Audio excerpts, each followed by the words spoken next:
Amém, glória a Deus, aleluia, porque mais uma vez estamos tendo a oportunidade, a honra, a bênção de poder compartilhar, ministrar a palavra de Deus, responder aquilo que é o chamado de Deus para nossas vidas. Eu quero hoje ministrar aquilo que Deus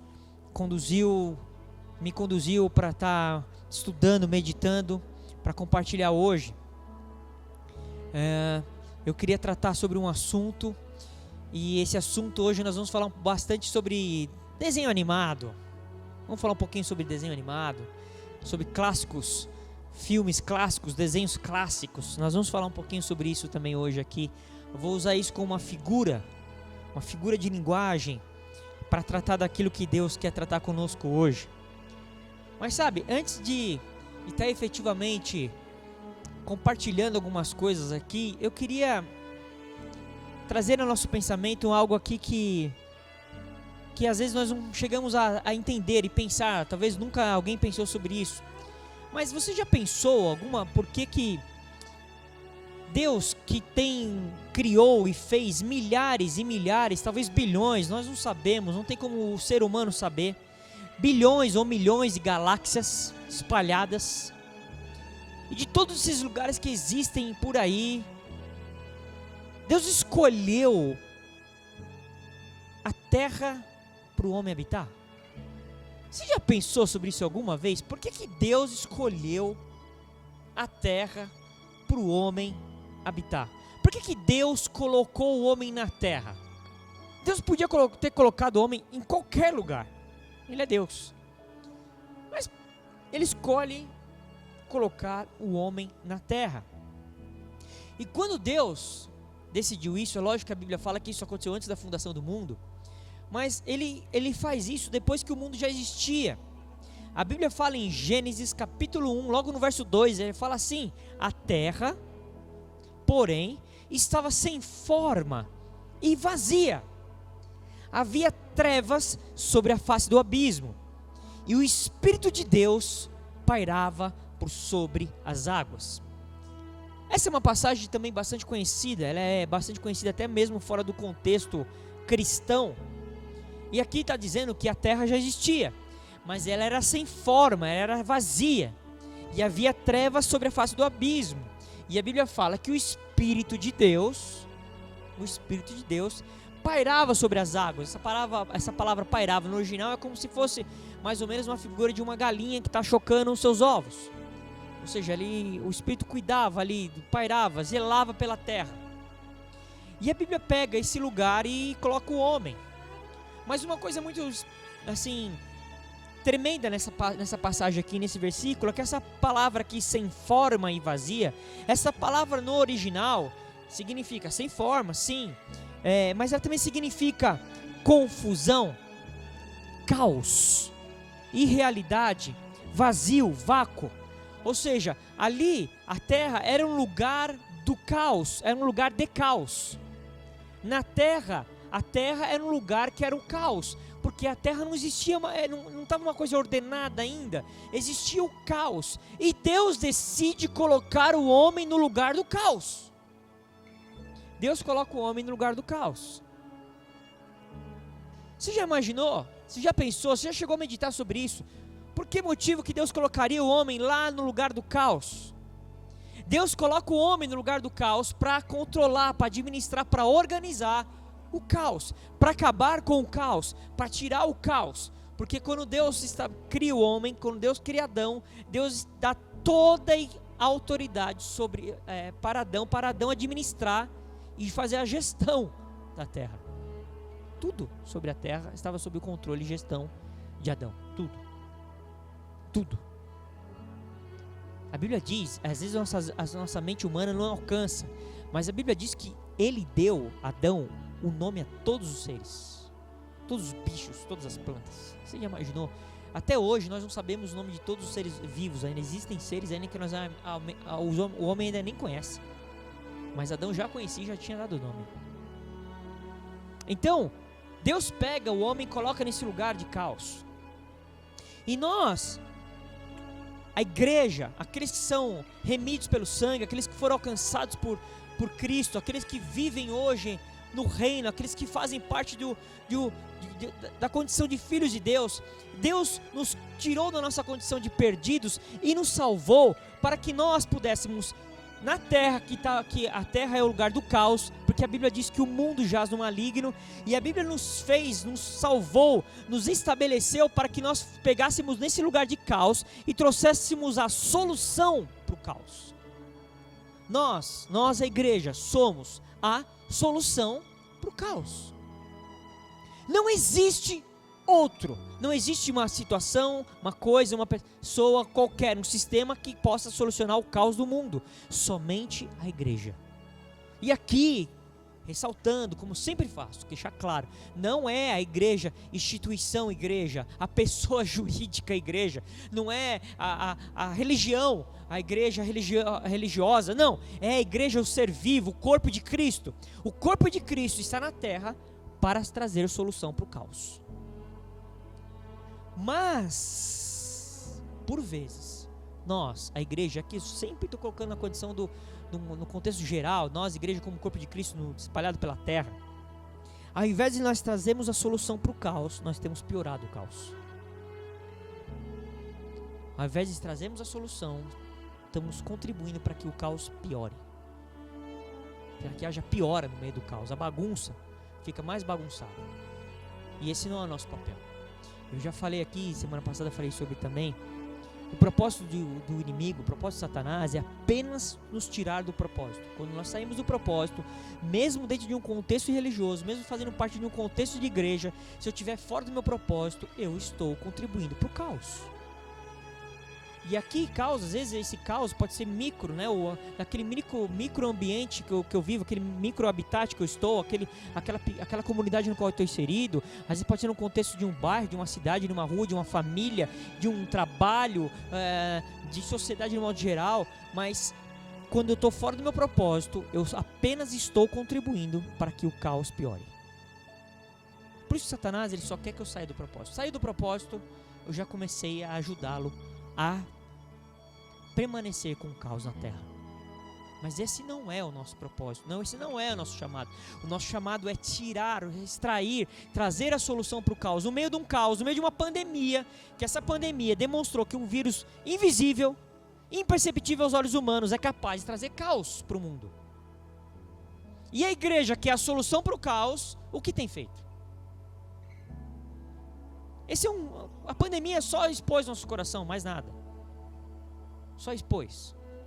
E nós temos visto muito pouco a movimentação da igreja. Pelo contrário, nós temos aceitado alguns conceitos naturais e temos tidos como bons, mas é muito olhando para a nossa proteção do que efetivamente para o propósito em Deus. Se isole, se separe, não fique junto, não encoste, não aglomere. Ok, nós entendemos que isso nas questões de saúde pode, em certo ponto, ter seu valor, mas isso não pode ser a verdade para a igreja, porque isso tudo vai contra a própria igreja, porque igreja é ajuntamento, é assembleia dos santos, é se movimentar como corpo. Como que o corpo pode estar isolado dele próprio? Mas nós nos falamos pelas redes sociais. Você se satisfaz com isso, eu acho que isso é o suficiente. Você está se satisfazendo com o virtual, e é tudo que o inimigo quer. Até a hora que ele se acostuma. Se acostumou, acabou. Se acostumou, entrou na zona de conforto, acabou. Para voltar para um contexto de relação, de relacionamento, o ferro afia o ferro. A Bíblia fala que o ferro afia o ferro, como o homem afia o homem. Esquece. Isso nós temos visto, por quê também? Porque nós temos visto uma igreja extremamente almática. Uma igreja que, ao invés de se movimentar, agir pelo Espírito, tem se movido pela alma humana, pela a forma de pensar humana. Nós temos nos movimentado pela forma de pensamento humano, mesmo que de repente essa movimentação tenha uma finalidade boa. Pode parecer boa, pode ser prudente, mas é prudente aos olhos de quem? Essa é a minha pergunta. Prudente aos olhos de quem? Dos seres humanos? Da ciência? Do governo? Ou de Deus? Ou de Deus? Eu fico só imaginando uma situação aqui, se essa pandemia que nós estamos vivendo, Se Jesus estivesse aqui entre nós como homem, será que ele ia se guardar, ficar em casa, escondido, em isolamento social? E aqui, mais uma vez eu digo, nós não estamos pregando rebeldia, imprudência, maluquice, nada disso.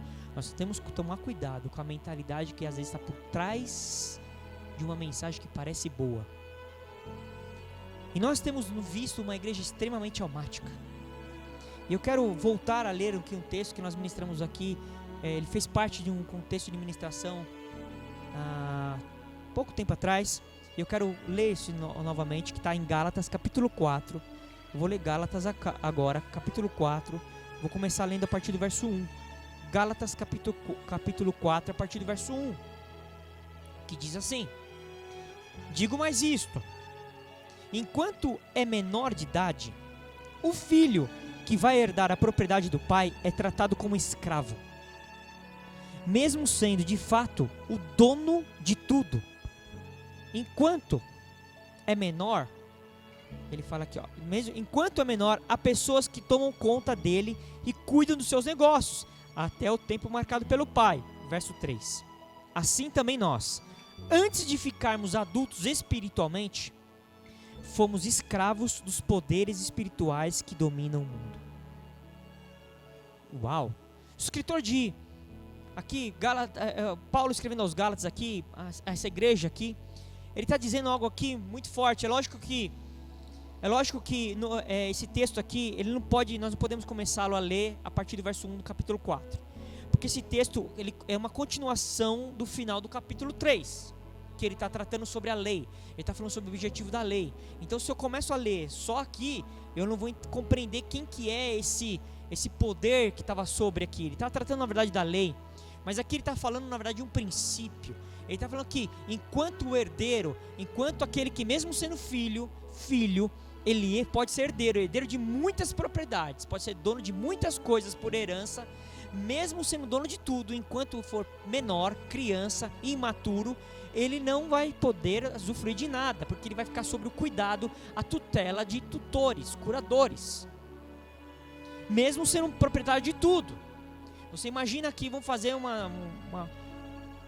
pensamento aqui, imagina uma criança com 10 anos de idade, que os pais são muito, muito ricos, e os pais morrem, e ele é filho único, e ele herda toda aquela riqueza, todos aqueles bens, mas com 10 anos de idade ele não tem como administrar aquilo.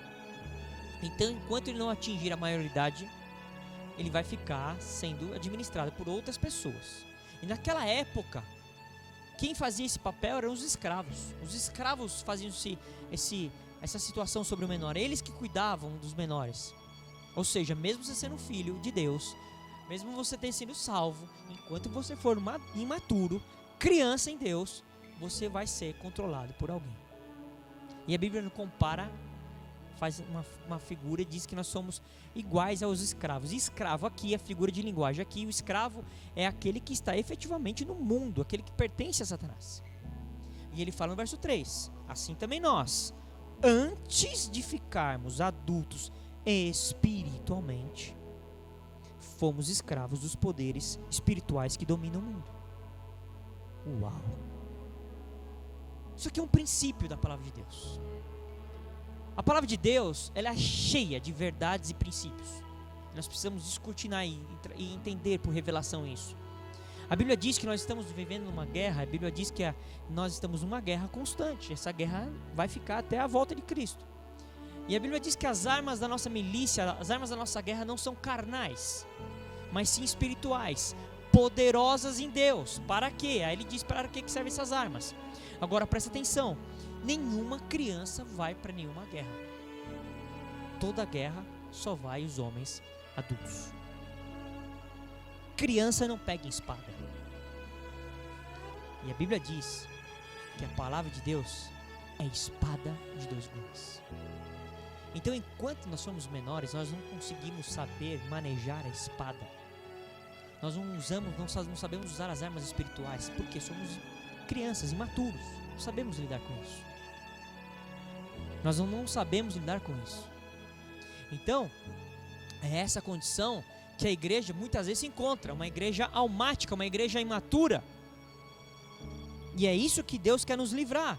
E se você continuar lendo aqui o capítulo 4, Paulo, ele fala uma coisa aqui para eles, ele está tratando com eles. Paulo está tratando com eles, porque ele tinha recebido a informação que tinham entrado alguns ali, penetrado naquela comunidade, naquela igreja, com algumas doutrinas, algumas mentalidades equivocadas, algumas mentalidades malignas. Ele está tratando com eles ali. E olha o que ele fala no verso 15 do próprio capítulo 4. No verso 15, a partir do verso 15. E como vocês estavam felizes? Ele fala aqui. Eu posso afirmar que, se pudessem, vocês teriam arrancado os seus próprios olhos para me dar. Aí ele termina. O que foi que aconteceu? Verso 16. Será que agora, por ter dito a verdade, eu me tornei inimigo de vocês? Uau! Aqui uma palavra de confrontação e amor evidente, mas é uma palavra de confrontação. Paulo falou assim, olha, antigamente, vocês estavam indo bem, vocês estavam funcionando conforme a palavra de Deus, estavam caminhando corretamente, vocês estavam a ponto de fazer, vocês faziam coisas até tão especiais que vocês eram capazes até, é lógico, é outra figura de linguagem, de arrancar os seus olhos e dar para mim, né? Ele está tratando sobre uma dificuldade que Paulo passou, e vocês estavam muito felizes, mas o que foi que aconteceu com vocês agora? Que isso mudou? Isso mudou só porque eu fui até vocês e disse a verdade para vocês? Porque Paulo teve que tratar com aquela igreja, porque aquela igreja começou a misturar algumas coisas, algumas doutrinas, começou a fugir do evangelho, e Paulo como autoridade sobre ele, sobre um homem de Deus, um apóstolo sobre aquela igreja, ele vai e coloca a igreja no prumo. E porque ele fez isso, eles ficaram dodói. Ele falou, peraí, o que foi que aconteceu? Só porque eu falei a verdade? Agora eu me tornei inimigo de vocês? Essa muitas vezes é a história, aspas, da igreja. A igreja muitas vezes, quando ela é confrontada, porque a Bíblia diz que Deus corrige quem Ele ama. E a palavra correção aqui, essa palavra correção, isso a gente pensa que isso é muito para os filhos, né? Mas não, isso é para nós. Filhos, nós pensamos aqui, filhos naturais, não, para os filhos, todos os filhos de Deus. Deus corrige quem Ele ama. O que significa correção? Imagina que o caminho é esse aqui, aí eu começo a ir para cá e Deus corrige. Não, vou corrigir para você voltar para o caminho. É isso que Deus faz. A Bíblia diz que Deus só faz isso com aqueles que Ele ama. Então toda a correção de Deus nas nossas vidas é uma demonstração evidente do amor dele. Quando Deus está me corrigindo, Ele está me amando. Quando Deus nos corrige, Ele demonstra que Ele nos ama. Por quê? Porque Ele sabe que aquela correção é para que aquela pessoa acerte o caminho, fique no propósito, não se desvie do propósito. E aí Paulo está tratando com essa igreja. E essa igreja aqui, ela está mais viva hoje do que nunca. É impressionante. É uma igreja que tem uma escravidão emocional. É uma igreja que é escrava das emoções. Ela se move conforme as emoções dela, conforme ela está sentindo, percebendo. Então, se ela estiver feliz, aleluia, conte comigo, eu vou te ajudar, eu vou colaborar, eu vou contribuir, eu vou estar presente. Mas se não... não sei, não brinco mais. É uma escravidão emocional. E certa vez eu vi uma coisa, eu vou dar um exemplo aqui. Eu vi uma cena, aquela cena para mim me causou até constrangimento, tristeza. Eu fiquei constrangido com a cena. Uma mãe numa loja, com a filhinha pequena, devia ter 3, 4, 5 anos de idade, 6 no máximo, filha pequena. E elas estavam escolhendo uma roupa e a menina pegou a roupa, uma roupinha, ela não gostou, a mãe, isso aqui, que bonitinha. Ela pegou, falou, não quero, e bum, jogou no chão. Na loja, plena loja. A menininha pegou, não quero esse daqui. Falou, não sei o que ela falou lá, né? Birra. Criança mimada. Jogou no chão. Aí, não sei o que, a menina foi pegar o chão. Não pega não o chão, a moça da loja pega. Rapaz. Aquilo me deu até um... Falei, como assim? A menina rebelde, birrenta, mimada, faz algo errado, e na hora que ela vai, em vez de ela corrigir o erro, né, pega a roupa e coloca no lugar, não, você não, a funcionária da loja pega. Quanto equívoco numa cena muito breve, muito rápida e que é mais cotidiano do que a gente pode imaginar. Isso às vezes, essa cena, às vezes acontece conosco em muitas situações. Eu estava meditando, orando, e eu não sei se você já viu sobre isso, já leu sobre isso, mas a psicologia, por exemplo, isso não é uma coisa recente, é uma coisa que a psicologia já identificou faz alguns anos, que ela trata sobre algumas síndromes de comportamento, algumas coisas que ela trata sobre comportamento, e existe uma síndrome que eles deram síndrome de Peter Pan. Eu não sei se alguma vez você teve a oportunidade de ler ou viver isso, ou de ouvir isso, sobre a síndrome de Peter Pan. Muitos psicólogos estudam essa síndrome, que é a síndrome de Peter Pan, é porque o Peter Pan ele perde a sombra dele, e a sombra dele luta contra ele. Quem já assistiu o desenho, quem já assistiu o clássico, quem já assistiu o filme, sabe que é mais ou menos isso. O Peter Pan ele perde a sombra dele. E depois a sombra dele começa a lutar contra ele. Ele começa a ter, a sombra dele começa a ficar inimiga dele. E uma coisa assim que eu já quero trazer aqui, pode parecer apenas um desenho, apenas um filme, ok. Mas aqui estão usando aquele filme para fazer uma leitura de alguns comportamentos que existem. E uma coisa primeiro que me chamou muita atenção, assim, que hoje assim aqui me despertou. Sabe o que é uma sombra? Sabe quando existe a sombra? A sombra só existe quando existe a luz. A sombra só existe porque existe a luz. Então se não tem sombra, é porque tem ausência de luz. Se não tem sombra, é porque tem ausência de luz. E a Bíblia fala que Jesus é a luz do mundo. Se não está tendo sombra, é porque não está tendo luz. Se não está tendo sombra, é porque está faltando Jesus. Jesus não está refletindo em mim, eu não estou fazendo sombra. Se não tem sombra, não tem luz. A sombra é a ausência de luz. Então se não tem luz, não vai ter sombra. E aí o filme, o desenho trata disso. E nós vemos hoje muito isso no nosso contexto de igreja, no contexto da sociedade, muito provavelmente no seu contexto de trabalho, no contexto familiar. Adultos com sombras de crianças. Adultos que têm sombras de crianças. Porque o Peter Pan ele não queria crescer. Ele se negava a crescer. Ele não queria crescer. Mas na cronologia ele ia ficando mais velho. Então em tese, é lógico que tiver uma figura no desenho como se fosse de uma criança, mas em tese ele era um adulto, só que ele tinha sombra de criança. E nós vemos isso hoje na igreja muitas vezes. Adultos fisicamente com sombras de criança. E onde que ele foi morar? Ele foi morar na Terra do Nunca. E se você não assistiu o filme, o desenho, você não lembra? A Terra do Nunca. Ele foi morar lá na Terra do Nunca. Por que na Terra do Nunca? O tempo não passa. Por que ele foi para a Terra do Nunca? Porque lá o tempo não passa. Ele fica sempre sendo um menino. E era o que ele queria. Ele queria ficar sempre naquela condição de menino. Então, hoje eu vou falar usar um pouquinho esse exemplo aqui, tanto da síndrome, do complexo de Peter Pan, mas depois eu vou falar também do complexo de Cinderela. E o complexo de Peter Pan não é só para os homens, mas os estudiosos dizem que isso acontece muito mais com os homens. Mas não só com os homens, que isso fique claro.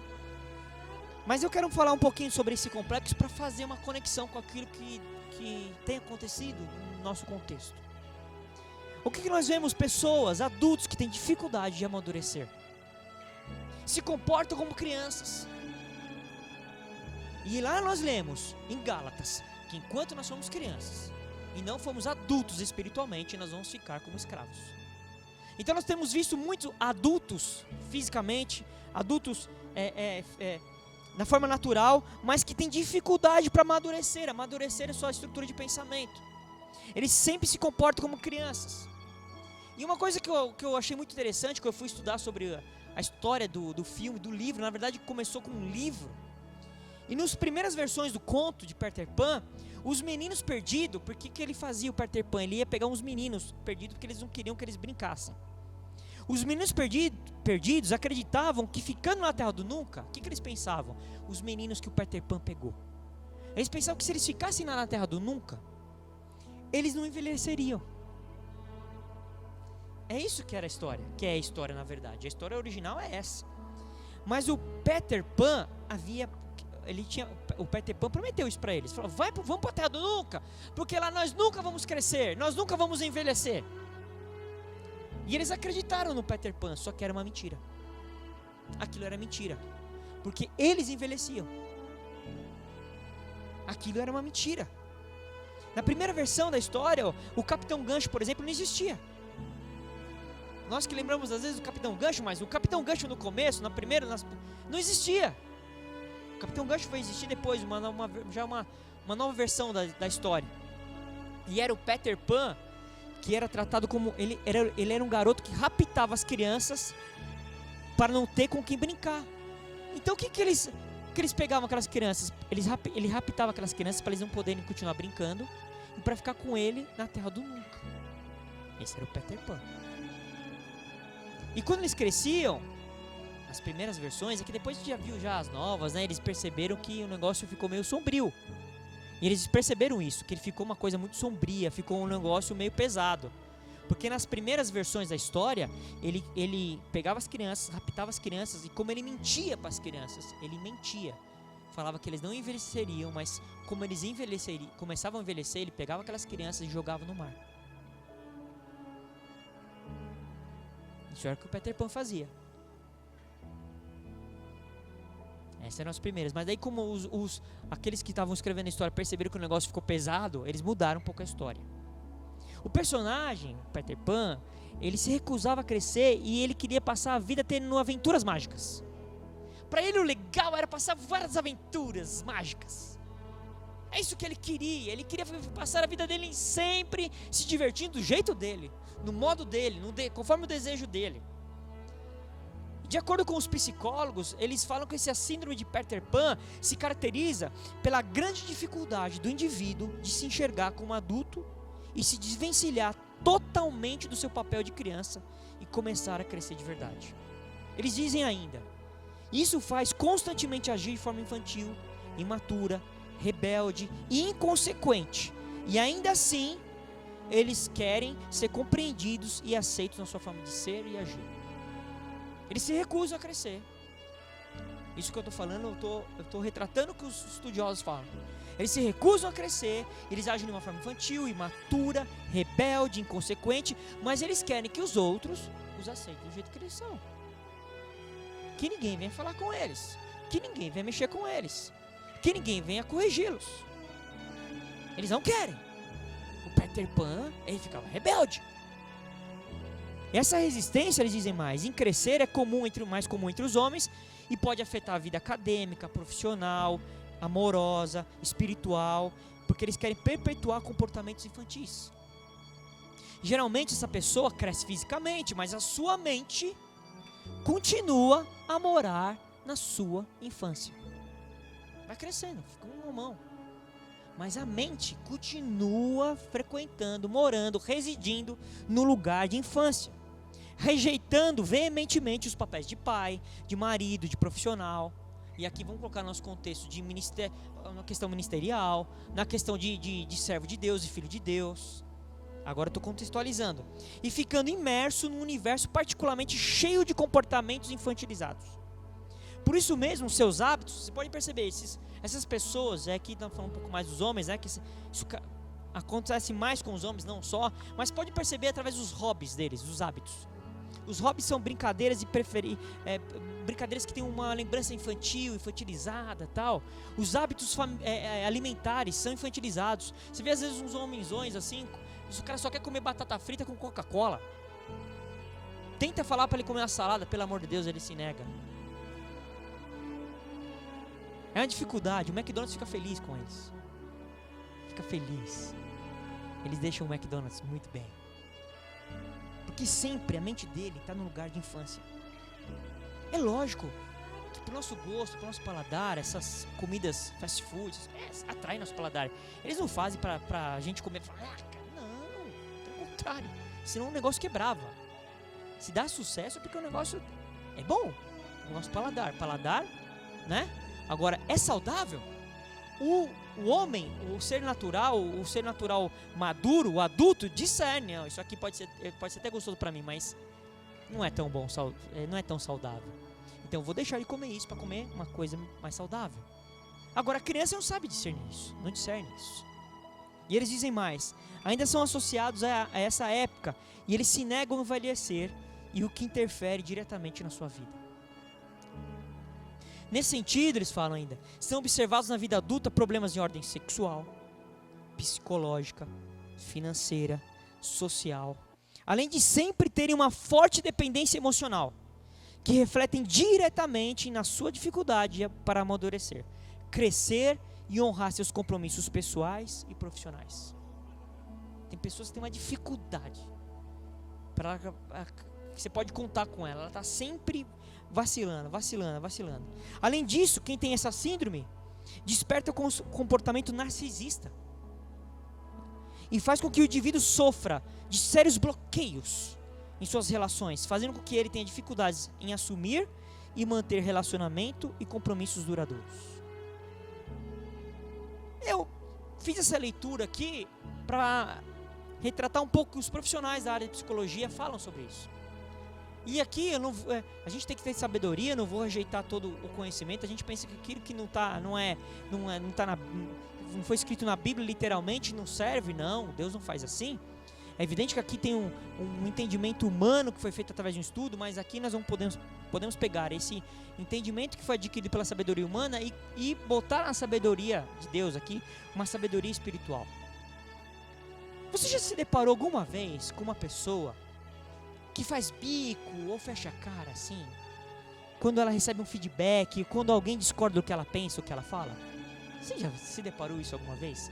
Você está ali com a pessoa, tratando tudo, e às vezes você dá um feedback para ela que não era o feedback que ela esperava. Pronto, fechou a cara, fez bico, já não fica com a cara do eu não brinco mais. Você já viu alguém assim? Você sabe que eu já falei isso aqui, eu vou repetir, porque eu lembro bastante disso. Os estrangeiros não gostam muito de fazer negócios com os brasileiros, porque dizem que os brasileiros são muito emocionais. Eu lembro certa vez que a minha esposa, ela tinha um chefe, e o chefe dela era belga. E era um homem que ele era o CEO da empresa, o presidente da empresa. E certa vez um funcionário foi apresentar um projeto, e ele apresentou o projeto, e aí esse CEO estava analisando o projeto e falou, olha, aqui é o seguinte, ó, isso aqui, vou melhorar isso aqui precisa mudar isso aqui, mudar aquilo. Aí o cara foi meio que encolhendo. Porque isso aqui não ficou bom não, porque principalmente o europeu, principalmente uma ala do europeu, eles são muito diretos, eles são muito objetivos, e porque eles querem alcançar um objetivo. E eles falaram assim, isso aqui tá ruim, cara, isso aqui tá ruim, muda isso aqui e tudo. E o cara...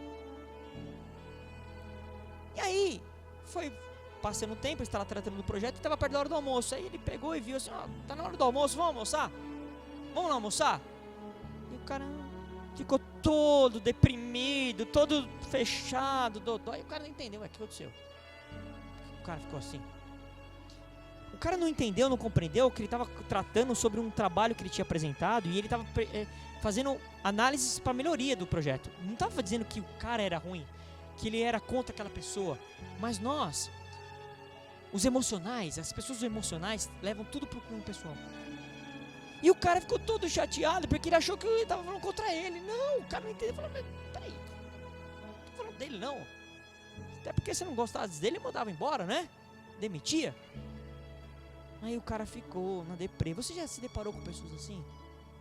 Que quando trazem uma coisa, tudo, e às vezes eles vêm uma empolgação, aí eles falam assim, nossa, você jogou um balde de água fria. Não é um balde de água fria, foi uma análise diferente da sua. Pronto. Fechou, já não pode muito contar com ele, porque ele já ficou no nível emocional. É almático. Essas pessoas, eles adotam comportamentos incompatíveis. E a falta de maturidade em não assumir essas responsabilidades, elas ficam presas, aspas, na terra do nunca. Porque na terra do nunca, lá não tem problema. Lá não precisa assumir responsabilidade, eu sou criança. Na terra do nunca, eu não sou adulto. Eu posso brincar o dia inteiro. Eu posso me divertir. Eu posso fazer o que eu quero. Eu sou criança na terra do nunca.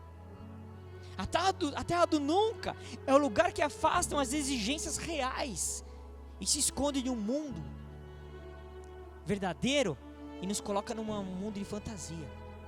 Essa é aspas a terra do nunca. Dessa forma não consegue desempenhar efetivamente aquele papel que nós temos que fazer conforme Deus os coloca. Ou um papel de marido, ou de pai, ou de ministro, ou de funcionário, ou de chefe, ou dentro de um contexto de sociedade. Essas pessoas têm uma dificuldade de lidar com situações do dia a dia. Aí o que acaba gerando, né? Por que essas pessoas acabam gerando isso? Porque Peter Pan ele não queria ficar sozinho.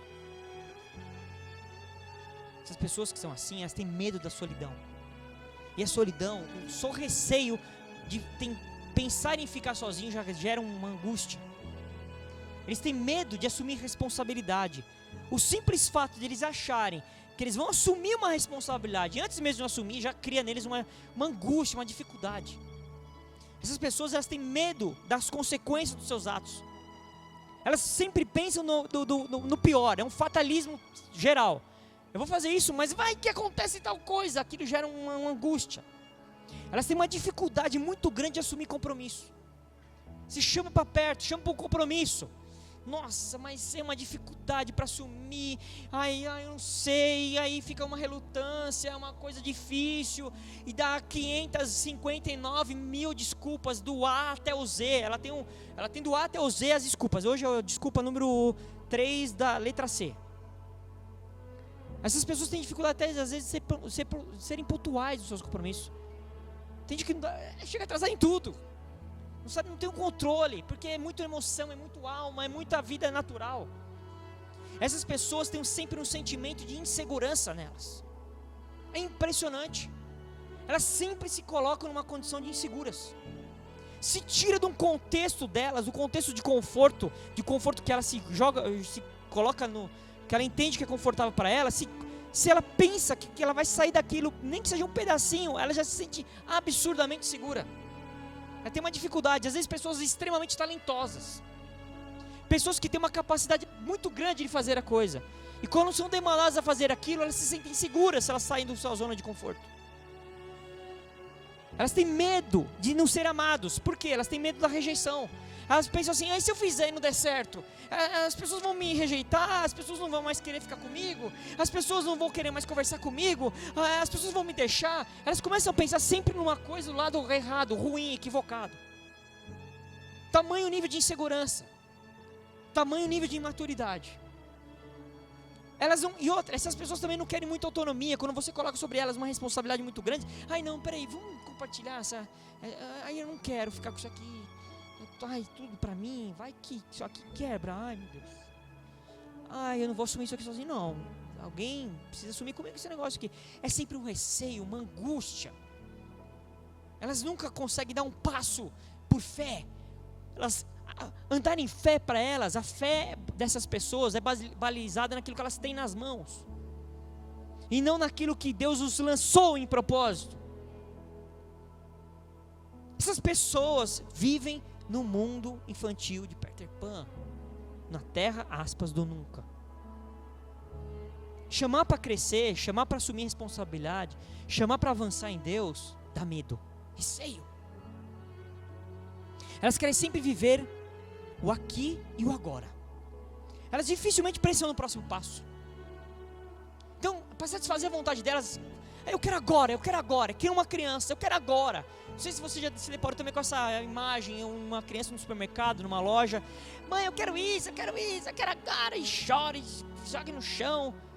Essas pessoas têm esse mesmo comportamento. Se ela quer alguma coisa, de repente ela quer um sapato, eu vou comprar, nem que eu parcele em 30 vezes o cartão de crédito, mas eu quero, acabou. No dia seguinte, às vezes a vontade do sapato até passou, mas ela já comprou, já lascou. É sempre aqui ou agora, nunca pensa muito no próximo passo. Essas pessoas têm dificuldade de aceitar opiniões divergentes das delas. Qualquer opinião que é divergente não é ofensa. Aqui nós não estamos tratando disso, nós estamos falando de ofensa. Nós estamos falando de algumas coisas que, assim, que são diferentes daquilo que a pessoa pensa, age. Elas têm dificuldade. E essas pessoas, você pode perceber, os relacionamentos delas sempre costumam ser extremamente superficiais. Elas têm uma dificuldade muito grande de ter relacionamento com as pessoas. Porque elas têm medo de se machucar. Elas têm medo que, e se eu der um próximo passo, avançar e eu me ferir? E se não der certo? E se eu for enganado? E se eu for traído? E se eu for roubado? E se ele não gostar de mim? E se ela não gostar de mim? Sempre tem um pensamento de dificuldade. Essas pessoas, quando se deparam com qualquer nível de adversidade, não estou falando de tribulação, ofensa, não, é um nível de adversidade.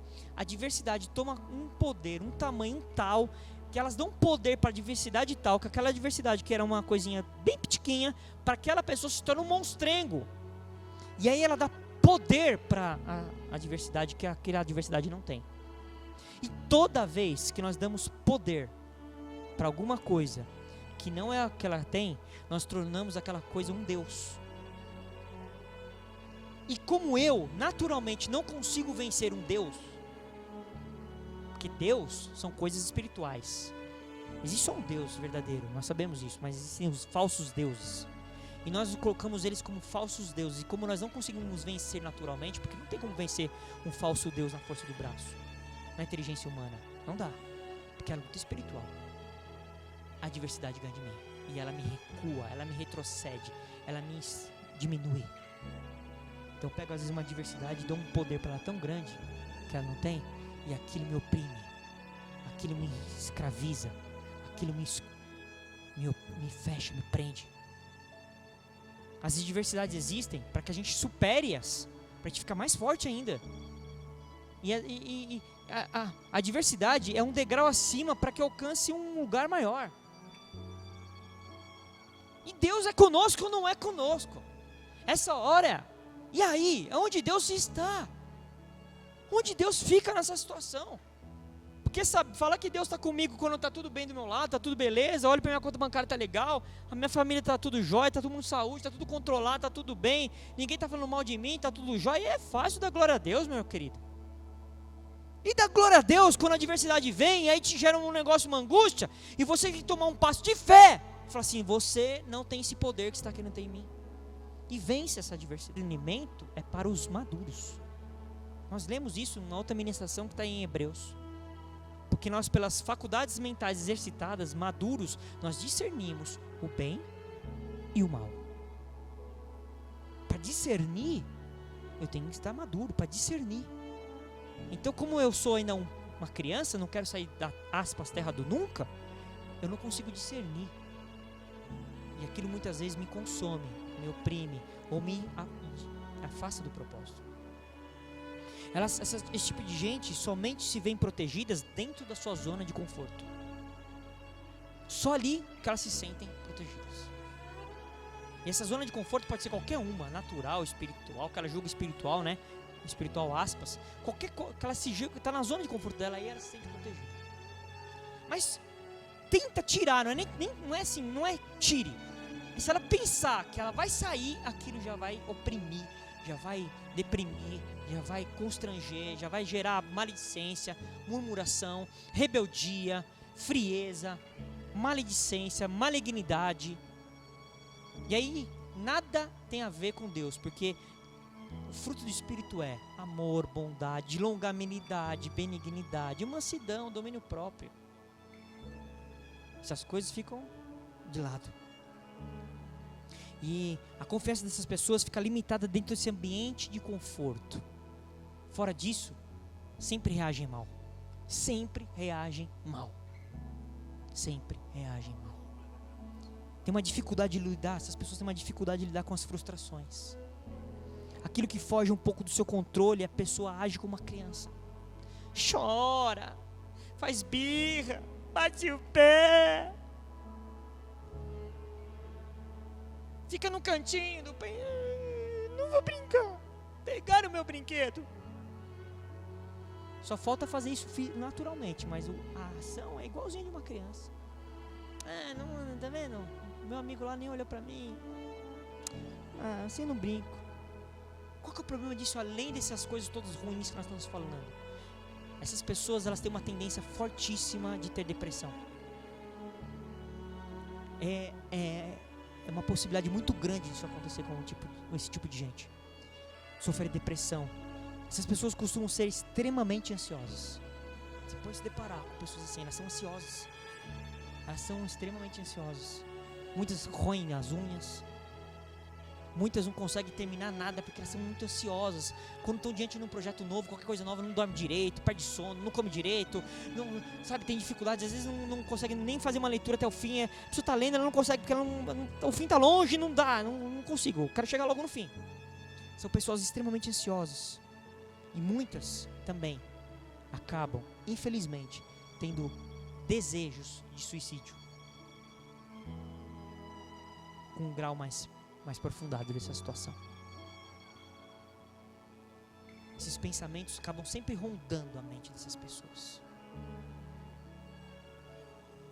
E elas têm uma dificuldade muito grande para se desvincular do passado. Porque elas têm muito medo do futuro. Então elas não querem se desvincular de forma alguma. Porque o passado para elas precisa ser preservado e mantido a qualquer custo.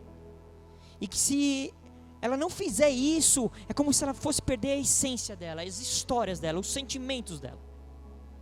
Sugira para essa pessoa mudar. Mude, por que você não muda de casa? Não, pelo amor de Deus. Porque aqui um dia minha mãe fez um bolo para mim de cenoura quando eu tinha 7 anos. Eu vou perder essas coisas. Não perde, querido. Porque isso já está no teu coração.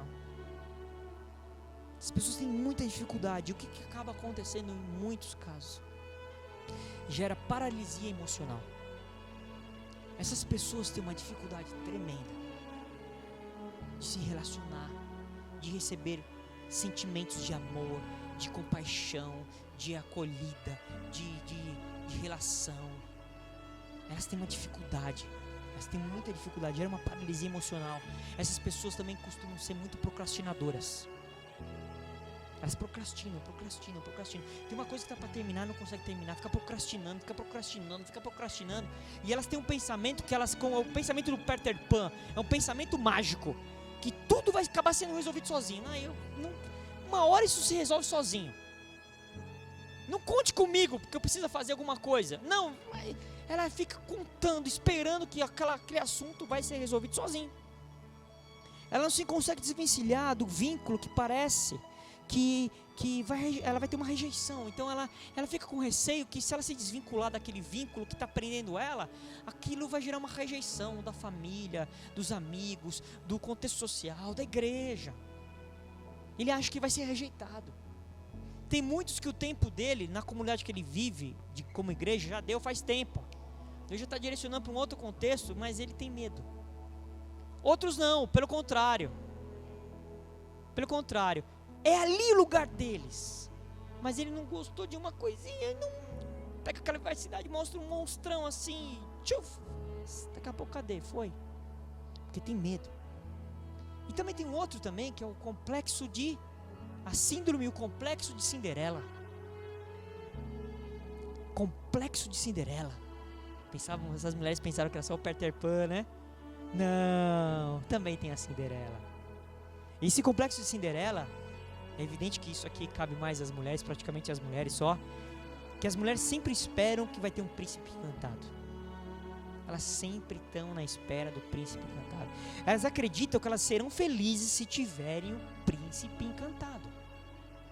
E é claro que aqui, esse contexto muito forte aqui, serve para o nível de relacionamento entre homem e mulher. Então elas sempre esperam um homem perfeito, um príncipe encantado. Mas ela sempre replica esse tipo de pensamento também para todo aquele que tem uma autoridade sobre a vida dela. Pode ser um chefe, um pai, um pastor, um líder. Então ela sempre espera nessas figuras que é como se fosse um príncipe encantado. Porque o príncipe encantado, ele não erra, ele faz tudo certinho. O cabelo dele nem mexe. O cabelo dele vem o vento, o cabelo não mexe. Ele é bonito, ele é cheiroso, ele é musculoso. Ele é viril. Ele é forte. Ele tem poder, ele tem súditos. Ele tem influência. Então, elas estão sempre na espera desse príncipe encantado. Aí o seu relacionamento em casa, o príncipe encantado virou sapo, pronto. Não brinco mais. Ah, não foi isso que aconteceu. Esses dias, eu tive que pegar um carro aí por aplicativo, né, para ir para um lugar. Aí o motorista estava ouvindo uma rádio, né, e eu vou respeitar o que ele está ouvindo, o carro é dele. E na rádio é uma rádio que contava história das pessoas. E aí a mulher estava pedindo opinião, porque ela era casada, e ela descobriu que fazia 7 meses que o marido dela havia perdido o trabalho, perdido o emprego, e que a condição econômica deles já não estava tão boa, que estava ruim. Só que ele tinha escondido isso dela. E ela estava pedindo uma opinião, que se ela devia ou não se separar dele. A mulher teve coragem de falar isso na rádio. E a pessoa ficava dando opinião, larga ele, o outro, não, que é isso, você é muito materialista. Você já pensou? E aqui não estou dizendo que o cara errou, acertou, mas você já pensou se isso é um motivo capaz de gerar um divórcio? É porque para ela ele não virou mais o príncipe encantado. Às vezes nós fazemos essa figura no pai, no nosso pai, no nosso pastor, no nosso líder, no nosso chefe. Aquele chefe que era tão legal, tão bonzinho, me deu uma promoção um dia. Aí passou um tempo, nossa, ele nem tá mais elogiando meu trabalho. Eu apresento as coisas e falo obrigado e não faz nenhum comentário. Sempre tinha um elogio. Nossa, pastor da igreja, eu tô aqui, não me dá nada pra eu fazer. Pensava que ele era tão legal, pensava que ele era um homem espiritual, acho que eu me enganei. Puxa, eu votei naquele presidente ali, pensei que ele ia mudar o Brasil. Não mudou. Acabou o encanto.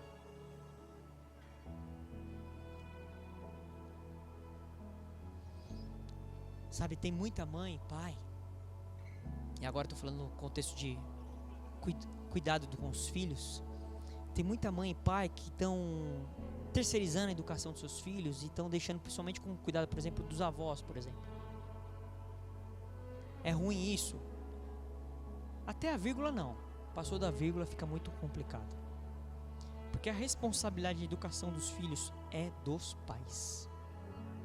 Um avô, uma avó pode até dar uma ajuda, não, porque às vezes tem um contexto de trabalho complicado e precisa de um apoio. O pai, o avô e a avó só tem que dar um apoio, não assumir o papel.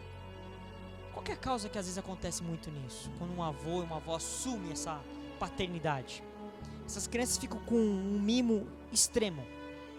É um mimo absurdo. Eles vão ter, também essas crianças vão ter um retardo para começar a assumir responsabilidades. Por quê? Porque existe uma superproteção tão grande sobre essas crianças. Existe uma superproteção tão absurda que elas começam a demorar para assumir algumas responsabilidades. Então você vai ver às vezes uma criança que já virou adolescente com 15 anos que não sabe arrumar uma cama. Porque não mexe com isso não. Quem cuida é a vovó arruma, então a empregada arruma, isso aqui arruma. Não mexe com isso não. Toma um negócio, larga copo em qualquer lugar. Não, deixa que eu pego aqui, levo pra pia, lavo. Não. E começa a ter esse tipo de problema. Os pais hoje não estão querendo mais que os filhos sofram. Não que nenhum pai deseje isso. Mas assim, que tem frente diversidades da vida. Não pode. Meu filho? Meu filho não pode tirar uma nota 7 na escola. Ele não pode passar por essa vergonha. Não. Esse sofrimento ele não pode passar. Ele não pode ficar triste. Então se ele vê uma roupinha lá que ele gostou muito e ele quer pra ele, mesmo que ela custe R$750, eu não posso deixar ele triste, eu tenho que comprar. E, afinal de contas, os meus filhos não podem passar por essa dificuldade. Essas coisas replicam na sociedade, replicam no contexto de igreja. Replicam. Essa proteção potencializada não permite que a pessoa aumente o seu repertório de experiências. Sabe, às vezes, com as minhas filhas, elas não sabem disso, apesar que agora elas vão ficar sabendo. Algumas coisas elas começam a fazer, eu tenho vontade de fazer, eu não faço, deixo elas fazerem. Para que elas possam ter a experiência delas. Passar por isso. Às vezes eu já sei fazer rapidinho, mas ela não vai saber. Eu sei que ela não vai saber fazer daquele jeito rapidinho, mas às vezes eu seguro. Ela tem que passar por isso. Ela tem que passar por isso. O que nós temos que fazer diante dessas situações? essas situações que eu pontuei aqui, que a gente tem se deparado tão cotidianamente aqui no meio de contexto de igreja. E aqui igreja, nosso contexto, tanto local como no contexto geral, né? Por exemplo, ontem mesmo ouvi um pastor comentou que tinha uma irmã na igreja e a irmã procurou para conversar com ele, porque ela queria se divorciar do marido. Ele falou: irmã, mas por que você quer fazer isso? O que aconteceu? Ah, não aguento mais, pastor. Faz anos que eu falo para ele. O cara é muito relaxado, ele chega todo dia, ele larga a sandália dele lá em qualquer lugar. E aí eu falo: guarda no lugar, ele não guarda, eu tenho que ir lá pegar e guardar no lugar. Aí ele joga a roupa no canto, eu tenho que ir lá, guarda no lugar, ele não guarda, eu tenho que ir lá pegar e guardar. Eu não aguento mais isso não, pastor, faz anos que é assim, não muda. Ah, vou me divorciar. O pastor falou assim: por causa disso você quer se divorciar? Porque o cara deixou a sandália no lugar que você não quer que ele deixe? Cadê a milha? Cadê o amor? Cadê a compaixão? Cadê a relação? Cadê o deixar o outro caminhar uma milha a mais com o outro? Cadê? Criança não quer saber disso. Pega o brinquedo de uma criança, outra criança ou alguém, pega o brinquedo dela, sabe o que ela faz? Chora, bate o pé, puxa o cabelo, belisca, grita. Criança é assim. Adulto não, pegou, não, mas pode pegar, não tem problema. Pode usar. Nós precisamos assumir responsabilidades. Nós temos que fluir e assumir a nossa identidade em Cristo Jesus. Quem você é em Cristo Jesus? Quem você é em Deus? Jesus morreu na cruz. Para quê? Só para você? Acha que ele morreu só para você ser salvo? Só para você não ficar mais no mundo bebendo, fumando e usando droga, se prostituindo? Você acha que foi só por causa disso? Seria muito pouco se fosse isso. Ele mudou, ele fez tudo aquilo para que você pudesse ter a natureza dele em você. Para que você pudesse ter a mente de Cristo. A Bíblia fala que nós temos a mente de Cristo. Ele morreu na cruz para que eu pudesse ter acesso ao Pai e ser como o Pai é. Ele morreu na cruz para que a minha identidade, que era uma identidade fadada à falência, à destruição, maligna, que muitas vezes nós somos sim amaldiçoados, nós sofremos mágoas, marcas terríveis, mas isso foi no passado. Jesus matou esse velho homem de nós, ele fez aquilo para que a gente pudesse matar esse velho homem e nascesse uma nova criatura, e que essa nova criatura fosse como ele. Vocês imaginam, acham que Jesus, em algum momento da vida dele aqui, quando ele esteve na terra, ele permitiu que algum tipo de pensamento desses aqui que eu compartilhei aqui, passasse sobre ele, na mente dele? Em hipótese nenhuma. Só que a Bíblia diz que ele foi rejeitado, que ele foi largado, ele foi um monte de coisa, ofendido. E ele não ficou nem momento, eu não brinco mais, vou voltar para o céu, me leva para o céu de volta que eu não vou ficar mais aqui com essa turma não. Ele não fez isso. Ele não fez isso. Por quê? Porque ele sabia que havia um propósito. O que Satanás quer fazer é tirar do propósito. Quando nós agimos assim, nós saímos do propósito. Quando nós agimos com essas síndromes, esses pensamentos equivocados, a gente sai do propósito de Deus. E aí, Satanás ele não precisa fazer mais nada. Ele não precisa te colocar uma doença, colocar você num acidente, nada. Você já se perdeu. O seu caminho se você continuar assim, o seu caminho é ficar fora do reino. Nós temos que... Tem muita gente que quer ser independente. As mulheres estão muito isso hoje. Quero ser independente. Os jovens se acham também. Quero ser independente dos meus pais. A gente quer muito ser independente. Independente da igreja. Independente da sociedade. Eu quero ter minha opinião própria. Só que Deus não chamou a gente para ser independente. A Bíblia diz que nos chamou para sermos livres. É diferente de independente. Eu sempre tenho que depender de alguém para alguma coisa. Do corpo de Cristo, por exemplo, sempre. De Deus, sempre. Do Espírito Santo, sempre. Agora eu sou livre. Livre do quê? Da mentira, do pecado, do engano, da maledicência, da escravidão, do maligno que dominava. Eu sou livre. Essa é a nossa condição. De livres, não de independentes. As pessoas muitas vezes dentro de um contexto de igreja também tentam transferir esse tipo de coisa para Deus. Tentam transferir isso para Deus. Quer que Deus resolva o problema delas. Porque muitas pessoas vêm para a igreja, Não é porque elas amam a Deus, não é porque elas querem Deus, não é porque elas querem servir a Deus, não é porque elas querem estar inseridas no corpo de Cristo, não, porque elas querem que Deus resolva o problema delas. Porque eu quero que Deus resolva o meu problema. Diz que Ele resolve tudo. Resolve meu problema na minha casa, no meu emprego, no meu trabalho, nas minhas emoções. Eu quero que Ele resolva o meu, Ele transfere isso para Deus. A minha responsabilidade, que era minha, eu quero dar para Ele. Eu não, eu dar para Ele, Ele que é poderoso, não sou eu. Mas o próprio Deus não irá fazer aquilo que está designado para nós. Aquilo que cabe a nós, Deus não vai fazer no nosso lugar.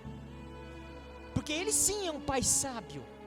E Ele não vai fazer no lugar do filho, porque sabe, se o filho Ele fizesse no lugar da gente, como pai, nós iríamos ser constantemente imaturos.